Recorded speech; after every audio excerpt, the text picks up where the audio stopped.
Ever feel like you're searching for that secret ingredient? You know, that extra something to like really make your work or your life or everything just click? That kind of elusive success everyone's after? Hmm. We've all seen those 10 rules for success lists from people who are killing it, entrepreneurs and athletes and everyone in between. But what if we could like unlock insights from not just one list, but 8? That's exactly what we're doing. Diving deep into the minds of 8 entrepreneurs, each with their own unique 10 rules for success. Exactly.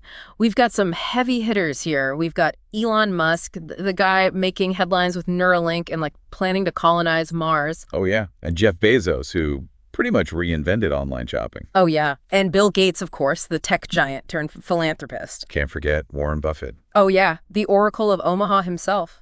And that's just the start. We'll also be looking at Mark Zuckerberg, Mark Cuban. Grant Cardone. And Robert Kiyosaki. It's a pretty diverse group, to say the least. It is. But before we jump into the specifics of their individual rules, something jumped out at me. Okay, what's that?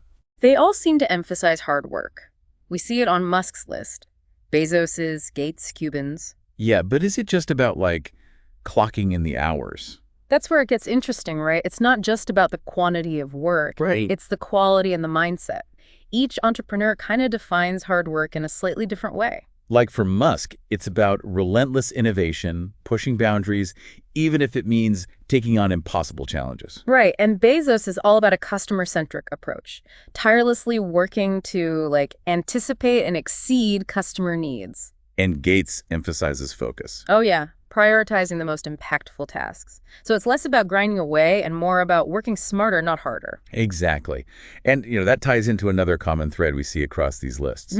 What's up? The importance of building a strong team. Oh, good point. We see that with Musk, Zuckerberg, and Kiyosaki, right? Yeah.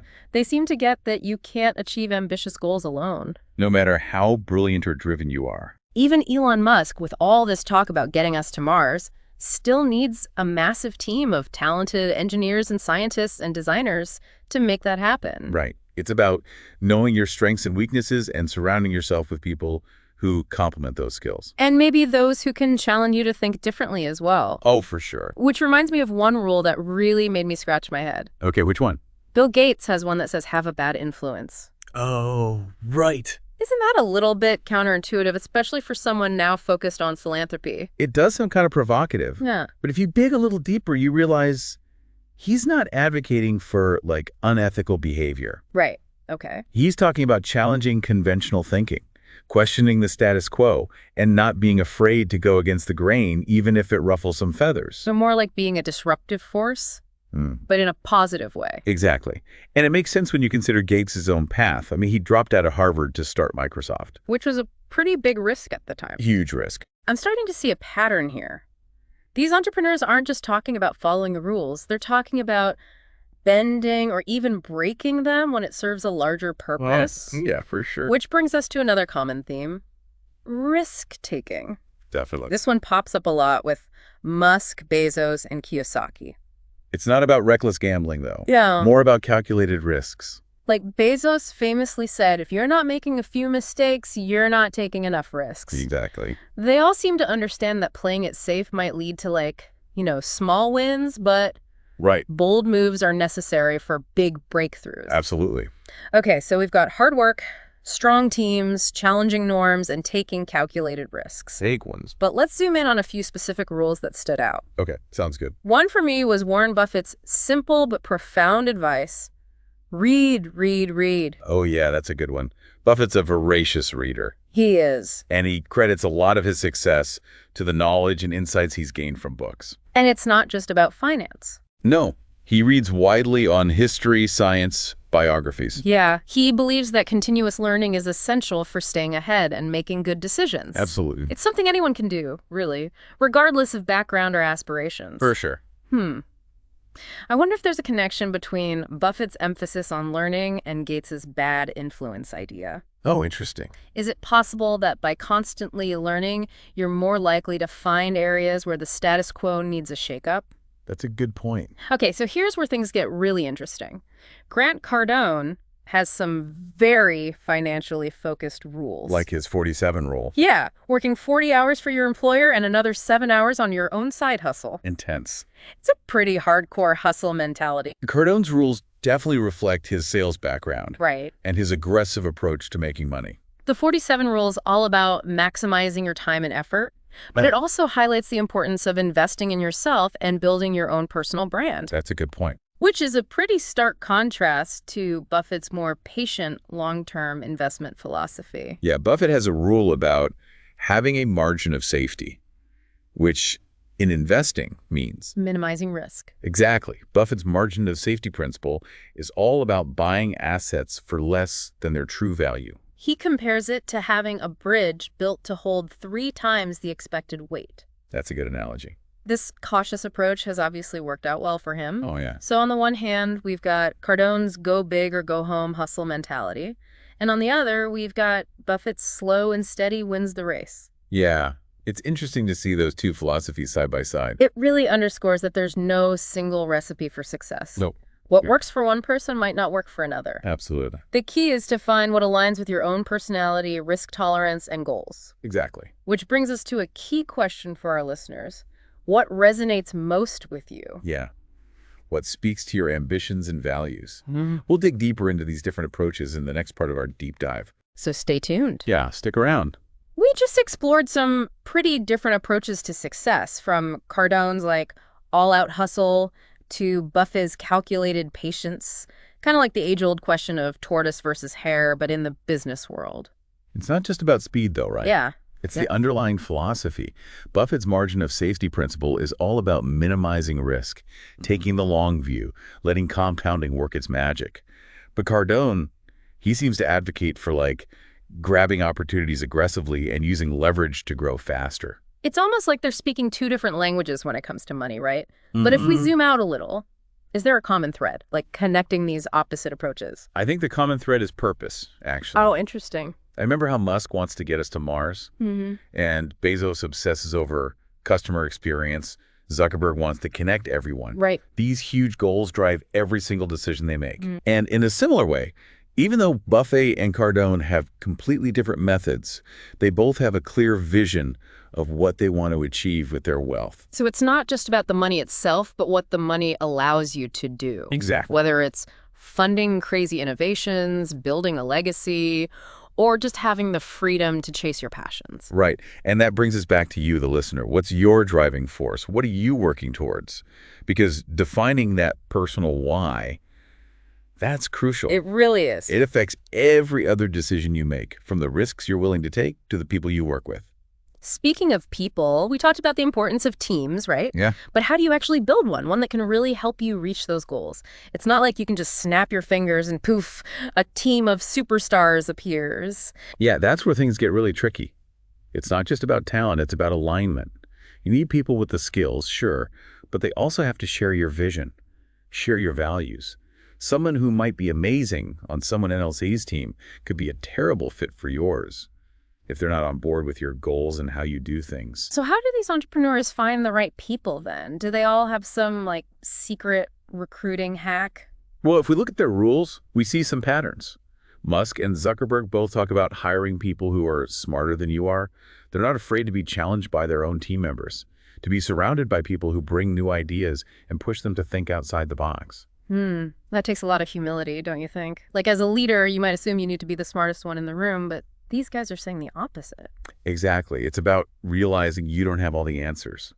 That real innovation happens when you have people collaborating, coming at things from different angles. So what does that kind of environment actually look like? Is it all beanbags and ping pong tables, or is there something more to it? While perks and a fun atmosphere can help, it goes deeper than that. Okay. It's about creating a culture of trust, open communication, and making it okay to take risks. Yeah. People need to feel comfortable sharing their ideas, even if they seem a little out there. They need to know that it's fine to mess up as long as they learn from it and keep trying. That actually reminds me of something Robert Kiyosaki said, fail faster. It seems like embracing failure, that's another thing these entrepreneurs have in common. Yeah, it's counterintuitive, right? We're usually taught to avoid failing at all costs. But these guys see it differently. They actually see failure as part of learning. A stepping stone on the way to success. Exactly. I mean, it makes sense. If you're not pushing boundaries and taking risks, you're not really innovating. And if you're not innovating, you're probably falling behind. Right. And that's why a culture that's okay with failure. That's so important. It lets people experiment, try new things, and learn from when things don't go to plan without being afraid to get punished. It's about making a safe space to try and to push the limits. This connects back to what we were saying earlier about bad influence and questioning things, right? Oh, absolutely. Like, you can't disrupt an industry or create something totally new without taking some risks and maybe messing up along the way. Yeah, you hit the nail on the head. It's not just about failing, it's how you handle it. These entrepreneurs, they're not afraid to fail, but they also don't dwell on it. They figure out what went wrong, take the lesson, and move on. So it's not about celebrating failure, but seeing it as feedback, right? Learning to fail forward, as they say. Exactly. And that shift in mindset, that's something anyone can use, whether you're starting a business, writing a book, or just learning a new skill. Right. Embrace the challenge. Don't be afraid to experiment. Yeah. And when you stumble, get back up, dust yourself off, and keep going. This has been so insightful. We've covered so much, from building great teams to reframing failure. Yeah, a lot of ground. As we head into the final part of our deep dive, what else can we learn from these 8 business giants? We've been really unpacking these 10 rules for successes lists, and it's amazing how each one kind of opens up a whole new way of thinking. We talked about hard work, but not just clocking in. It's about that strategic effort, right? Aligning with your goals. Yeah, and strong teams. But it's not just about having a bunch of smart people. It's about making sure everyone's on the same page and having that psychological safety to actually work together. Right. Taking risks is a big theme, but it's not about being reckless. Bezos, with his whole mistakes mean you're trying thing, that's different from Kiyosaki saying fail faster. Bezos is all about those calculated bets in the business world. Right, and Kiyosaki seems to be more about experimenting quickly and learning from what doesn't work. And that difference is key. It circles back to knowing your why, like we discussed before. Knowing your purpose helps you figure out what kind of risk actually makes sense for you. Are you building something steadily over time, like Buffett? Or are you more about shaking things up and making big moves like some of these other guys? It's like there are different flavors of success, which is kind of cool. It is. It means there's no one right way to do it. Exactly. And it brings us to something that's been kind of woven through all these rules, even if it wasn't said directly: adaptability. The world is changing so fast. Tech is always evolving, and what worked yesterday might not work tomorrow. That's true. And these entrepreneurs, no matter what industry they're in, they show they can adapt. Think about it. Musk going from PayPal to electric cars to space travel.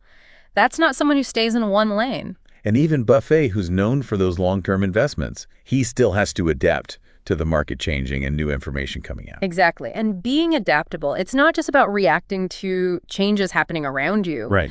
It's also about having the self-awareness to know when your approach needs a little adjustment.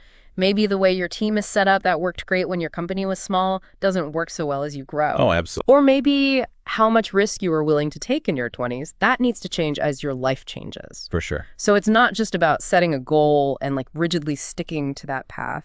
It's about being flexible, being willing to course correct along the way. Exactly. And that ties into another thing we can learn from these guys: continuous learning. We talked about Buffett loving to read, but it's not just him. Mark Cuban talks about it too, right? Oh, yeah. He emphasizes always being curious, seeking out new knowledge. It's like they're all saying success isn't a finish line, it's a journey. It is. A journey of constant growth. Yeah, and that's why it's so important to keep learning, keep expanding what you know, whether it's reading, taking courses, going to events, or just having conversations with people who make you think differently. So we've dug deep into these 80 rules, but the big takeaway isn't really a list of things to do, right? It's more like a set of principles, a way of thinking. Like being adaptable, constantly learning, connecting your work to your purpose. Those seem like the real keys, no matter what success looks like for you. And that, I think, is the most valuable thing we can leave with our listeners. Yeah, I think so too. These entrepreneurs give us a map, but they aren't the destination. Your real journey starts when you take these ideas and apply them to your own life, to your own goals, to your definition of success. Exactly. Success isn't like crossing a finish line.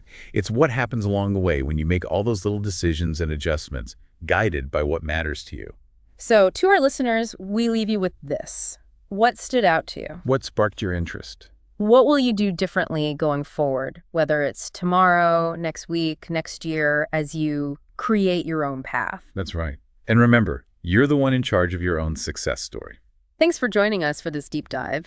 And keep exploring and keep striving for what success means to you.